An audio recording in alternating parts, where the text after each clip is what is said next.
So one of the counterclaims to some of this is that the Gospels are written significantly after Jesus lives. Even the earliest Gospel is written, 70 CE?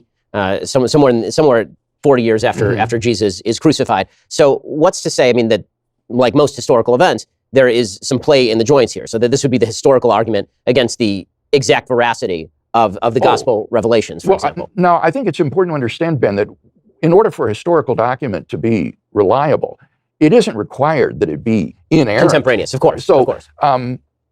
What I would argue is that underlying the inference to the resurrection of Jesus are three great independently established facts, which are supported by the historical evidence, and which surprisingly, I did my doctoral work on this in Germany, are recognized as such by the majority of New Testament scholars today who study the historical Jesus. And these facts would be that after his crucifixion and burial by a member of the Sanhedrin named Joseph of Arimathea, that Jesus' tomb was discovered empty on the first day of the week by a group of his female followers. Secondly would be that various individuals and groups of people then witnessed appearances of Jesus alive. And finally, number three would be that the original disciples suddenly and sincerely came to believe that God had raised Jesus from the dead, despite having every predisposition to the contrary.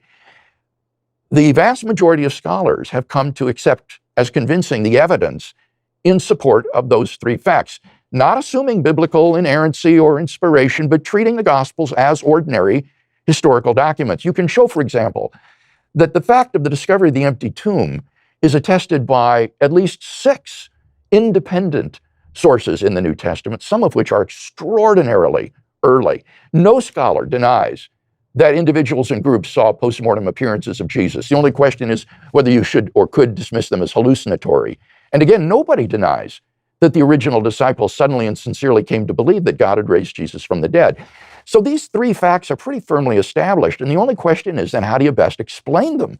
And down through history, attempts have been made to explain these facts without recourse to the resurrection, like the conspiracy theory, the apparent death theory, the hallucination theory, and so forth.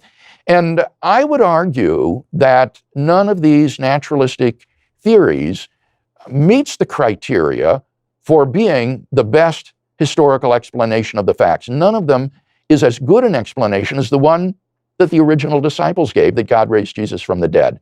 And if that's right, then I think we have good grounds, indeed are almost compelled to revise our typical understanding of who the Messiah was supposed to be.